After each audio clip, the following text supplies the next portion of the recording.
Welcome to another episode of the Doctors Building Wealth podcast. Today, we're excited to have Austin Dean joining us. He's CEO and founder of Waystone Advisors, and he is a financial advisor who really understands real estate, which is very, very rare. So welcome, Austin, to the podcast. It's good to be here. Thank you for having me.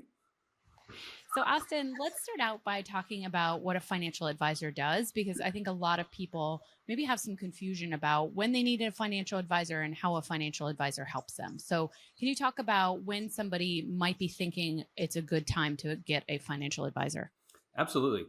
To step back for a second, so financial advisor, and you guys have probably experienced this too, but my experience is the average person thinks a financial advisor is somebody who goes and buys and sells and trades their stocks in the stock market, and oftentimes don't think about them as being a much larger piece of their financial plan.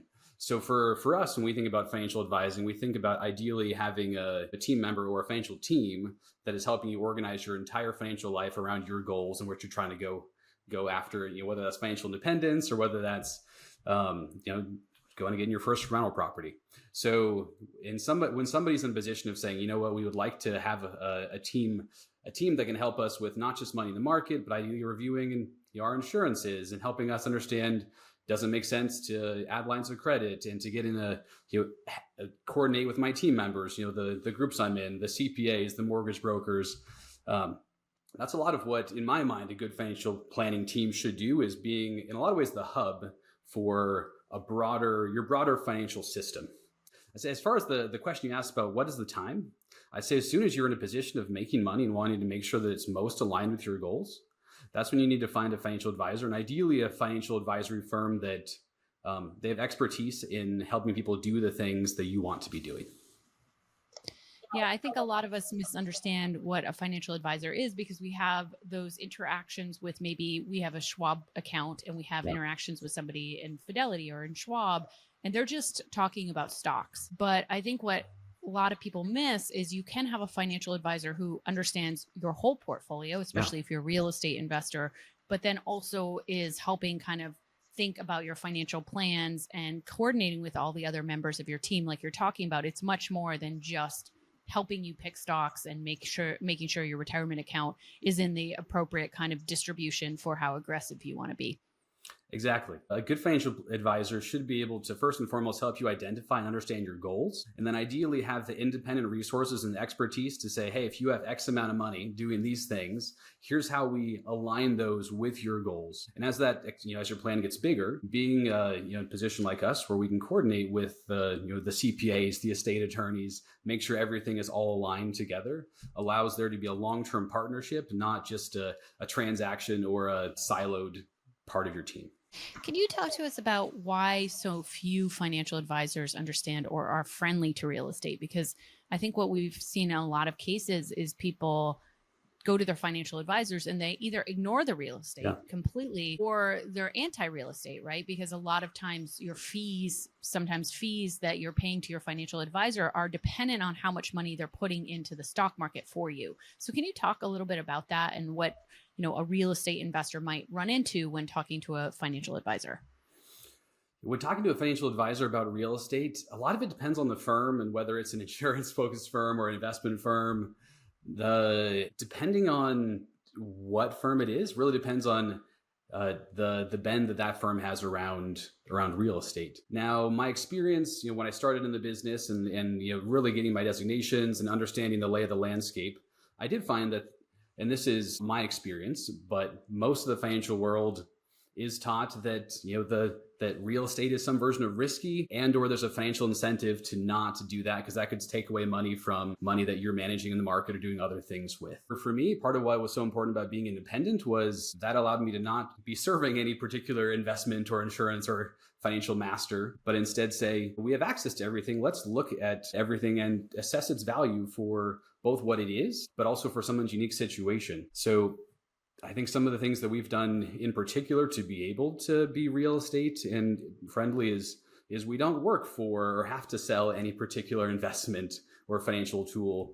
And we can really start from the assessment of how do these tools work and what makes sense on a per client basis. And as a result, we had a lot of experience with real estate, and view it as a valuable asset class when done well, not just something to be avoided because it's stealing business. Yeah, and as Leti mentioned earlier, I think that makes you very unique. That you work with a lot of our community, and not only do you help them with traditional investments like stocks and bonds, but also help them with real estate. But there's a whole other category of all different alternative investments, and we recently did an episode where we talked about the ultra high net worth individuals and how they are invested. And turns out that regular investors have a portfolio of 95% in traditional investments, 5% in alternatives, which include real estate. Yeah. And the ultra high net worth, on the other hand, is more about 50-50, 50% in traditional investments and then 50% in alternatives. And for a lot of them, a big chunk of that is in real estate. So can you talk about some of these other alternative asset classes? Are you also looking at some of these other ones outside of real estate? Absolutely. Real estate is a great tool, but as you said, it's only one version of alternatives. And for us, when we're looking at alternatives, we look at not just real estate, but also private lending and micro lending and exploring oil and gas. Now, all of these have their own unique risks, and someone should be in a position of being able to take on those risks depending on how that's structured. But having different alternatives that, as we know, real estate has benefit of there being some cash flow and some appreciation and tax benefits. But someone who maybe wants immediate cash flow, it might make sense to look at something that's more, being the bank, being a lender and lending against, real estate or businesses or those kinds of things. So having different tools allows us to solve different needs somebody has.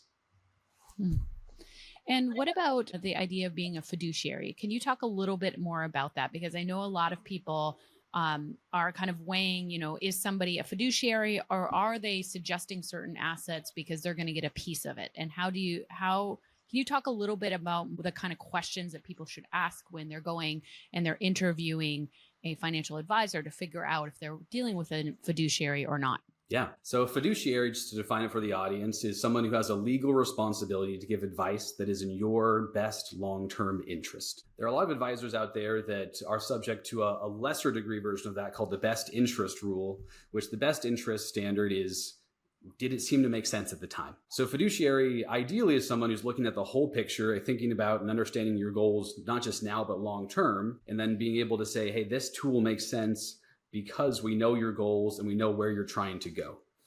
So I'd say that'd be the first thing is when you step in and you're working with an advisor, whether it's a financial advising firm like us or even an attorney CPA, like you want to understand, do they know your goals? Do they know what you're trying to accomplish?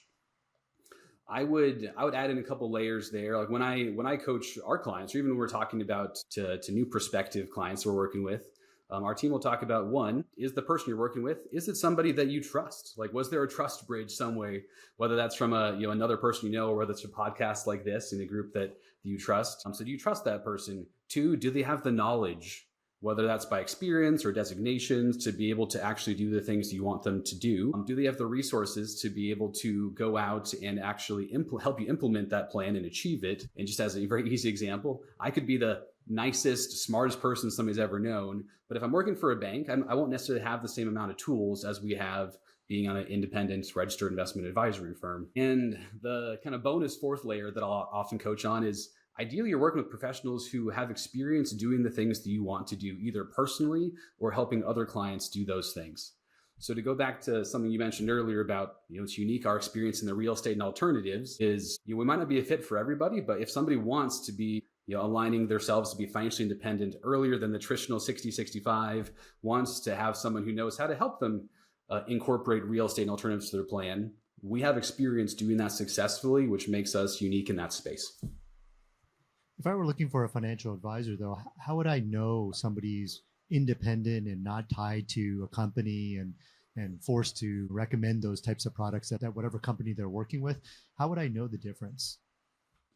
That's a great question. And there's always going to be a little bit of research that goes into that. Now, ideally, if you're vetting an advisor, they would tell you. I mean, if somebody on their website says, they're part of the career agency of not to pick in any companies, but New York Life or Guardian or Northwestern Mutual, those kinds of things, you'll know that there's a certain financial integration with those companies, which makes them a little bit less independent than somebody who is is a broker for those things, not having to sell any particular company's products. Similarly, if someone works for Schwab or Fidelity, like you mentioned earlier, Leti, that person is going to be, or even like a Merrill Lynch, like one of the large, what are called like wirehouses, they're typically going to be incentivized to put money in the market or sell certain proprietary products that that company might have and might, make more money on. So, on our website, there's a way to actually go and look at, our ADV and see our ownership structure and a little bit of our track record, the SEC requires us to put. But we also on our website, we don't have any, we don't market for certain companies because we're not trying to go out and sell a certain insurance product or put people into a certain type of market-based investment. That first group of companies you mentioned sounded like insurance companies. So are you saying that there are some insurance companies that have financial advisors that it sounds like they would be pushing a lot of these insurance products? I'd say there are quite a few insurance companies that are large. They don't necessarily have bad products, but they have what have historically been called career systems, where you integrate with that insurance company. That insurance company then helps you build, a broader financial advising network. So those insurance companies usually have either own or have connections to investments. So somebody can, sell their insurance products and do investments and do a version of broader financial advising. But as long as they're connected to that specific insurance company, there's going to be a natural incentive to push towards that insurance company's products because they get extra benefits and support for being a part of that insurance company's network. This may be part of why whole life has such a bad rap in the physician space, because if somebody is very incentivized to sell you like a whole life policy, then they're going to recommend it to everybody. So can we talk a little bit about whole life? Because I know your view is that it's not the wrong fit for a certain portion of people. And, in the physician space, it's thought to be, the messaging is, it doesn't work for anybody. But again, most physicians who are investing are just investing in the stock market. They're not investing in real estate. So I know that you personally have a whole life policy and use it to invest in real estate. So I wanted people to hear a different perspective just to understand why you are pro-life in certain situations. Absolutely. Yeah. Pro-life in certain situations. Pro-life. Pro-life. Pro-life insurance, yes. Would you be okay if we even step back for a second and talk about how I and then by extension our company became the non-traditional financial advising firm a little bit? So I had the benefit when I was early 20s getting in the financial advising world because I didn't have a whole lot of a network, and I realized that I needed to have some credibility. As part of my training, I also went out and I have 4 designations. So I'm a certified financial planner, retirement income certified professional, and a couple others. And through that process of really knowing the traditional way of doing things, I realized that the common wisdom, what most advisors, even the ones that are highly educated, are being taught, was a more market-based, let's cram money into your retirement accounts, hope you have enough when you're 60, 65. And I think part of the benefit of not just being me, but also the age that I was, I realized I don't want to be locking all my money up until I'm 60, 65. There's got to be a different, better way to be able to be financially flexible, financially independent earlier. So that's where I started diving into, to what you mentioned earlier, like what do the most wealthy do? And I found that the most wealthy did things like they built businesses, they bought businesses, they acquired real estate, they became the bank, they put their own money into assets that are more flexible, like things like life insurance and non-retirement investment accounts. They used lines of credit as strategic tools, not as morally good or bad things, and put all of that together to create a plan that I like to say is prioritizing flexibility, control, and leverageability. And when I say leverageability, I mean not just debt, but how many things can I get $1 to be doing for me? Is it doing more than one thing? And so that's a lot of how I got into that world of non-traditional. Was I personally didn't want to wait till I was 60, 65. I wanted to go dive into what does it look like to acquire real estate, create cash flow, how does private lending work? And over the past decade plus, I've been incorporating those things, not just for clients, but me personally. And it's really shaped how I've thought about my plan. So that's a lot of where, through that process of diving into what do the most wealthy do, I discovered that life insurance is something that was originally designed for the most wealthy and or sophisticated to be able to grow and pass money on tax favorably. But as a result, any financial tool that is designed for building and growing money tax favorably is going to have a bunch of bells and whistles and levers that you can pull to make it do well or do poorly. So through that process, I realized not every company's made equal, and you have to have some expertise on how to design it around someone's goals. And particularly if someone's doing real estate investing, you've got to understand, how do we make it so that it's cash value heavy, so it's more leverageable, so that you can really use it as an investment and not simply something that's going to pay a death benefit when I die in the future. And to that point, Leti, like I fund actually several life insurance policies on me and my wife every year. We have lines of credit that are backed by those life insurance so that I can access that money tax free whenever I want to. And I've used that as one of not only, but one of my primary tools for funding real estate and funding even as a company, because I'm constantly exploring new alternatives. I'll use the lines of credit backed by my life insurance as a way to have capital to put money in that new private lending deal that I'm vetting, or exploring oil and gas or those kinds of things, to see how do these work before I start vetting them to potentially bring them to clients.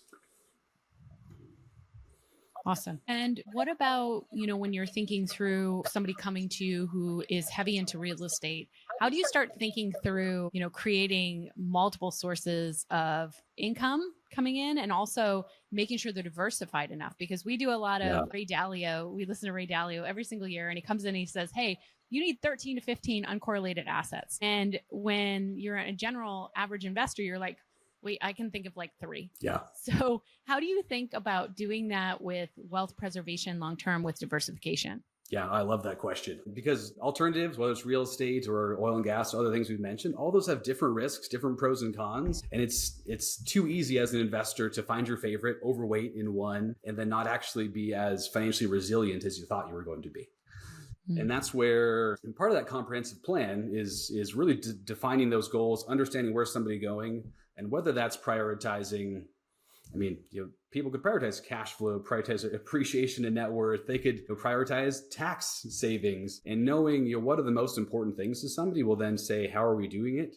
But when you go into the Ray Dalio diversification, I think being in a position of saying, okay, what, I want to have money in the market, but then have not just one stock, but be diversified. We want to have money in cash, in life insurance, but then on the alternatives, right? There's real estate, but even within that, you can own your own properties. You can be a part of a syndication. You can be a part of a partnership. I mentioned there's different kinds of lending, and even having within those subcategories, having different funds, not just having one particular. Ray Dalio, the Warren Buffetts, they prioritize oftentimes going and buying and having passive ownership in businesses. So for our clients, we'll oftentimes coach on, hey, we want to be starting from kind of stable, flexible assets first, ones that we have more control over, that are leverageable. And over time, we want to be adding on assets that are both cash flowing and creating appreciation and tax benefits, but within the risk that we're able to take. And as part of that process, obviously every situation is a little bit different, but making sure that that is always being done through the lens of where are they trying to go? What's financial independence mean for them? A lot of our students are very interested in lowering their tax burden. A lot of our students are very high income, and they are in the highest tax bracket. So how do you think about or approach designing somebody's portfolio of investments when their focus is, I want to save on taxes? Yeah. My experience is that oftentimes people, taxes is the high level pain point, but it's not necessarily their most important goal. So helping them understand and walk through the process of, okay, like if you saved a bunch in taxes, but you actually didn't have any cash flow and you still were required to work to be able to maintain the standard of living, is that the goal you want? Or is it some combination thereof? So what I've found is most of the time with clients that we work with, particularly in your guys' community, they tend to be people that really just want to feel not trapped in their job and feel like they're not going to be burnt out. So with that, the conversation often turns to, how do we build wealth in places that do give you more flexibility and more control, that allow you to start seeing a light at the tunnel now instead of in 10, 20, 30 years? And if we can do that, how do we then incorporate tax efficient assets? Whether that's using lines of credit that have the potential to be deducted if we're using them the right way, or if somebody wants to be active with their investments, getting into short-term rentals, or even having a spouse pursue, real estate professional status. So there are a variety of ways to be tax efficient without giving up and locking your money up in places that aren't aligned with your actual goals of financial flexibility and independence.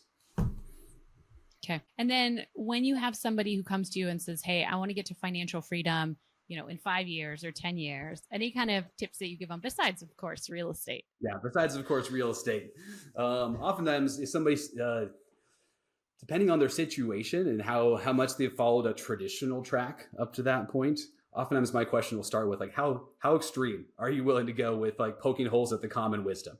Right. I would not recommend this to anybody, and this is typically not even our first couple of options. But a few years ago, I intentionally liquidated my retirement accounts because I realized that was money that I could be using now, and even after paying the penalties and taxes, like that aligned more with the flexibility I wanted to have and the financial independence I wanted to have, and in that timeline that I wanted to have it. So that's often the question I'll ask people is, okay, you want to be financially in 5 years? Like, how active do you want to be, and how willing are you to unlearn things that you thought you knew and learn things that maybe are different or new to you? Cool. Now, there's two questions that we always ask everyone who comes and joins us on the podcast. So here's a question. Yeah. What's your definition of wealth? What does that mean to you? Ooh, wealth. When I think of wealth, I thought I made this up until I found that Strategic Coach had been talking about this for years. I think about wealth as being able to have the freedom to design your life the way that you want it to be. And that can be really honed down into freedom of not just money, but freedom of time and relationship and purpose. So if I have wealth that allows me to be not just having more money, but have more time with my family and, being able to travel and make the memories that we want to have and the flexibility to choose to do that, the more I have the choice to design life the way that I want to, the more wealth I would say I feel like I have.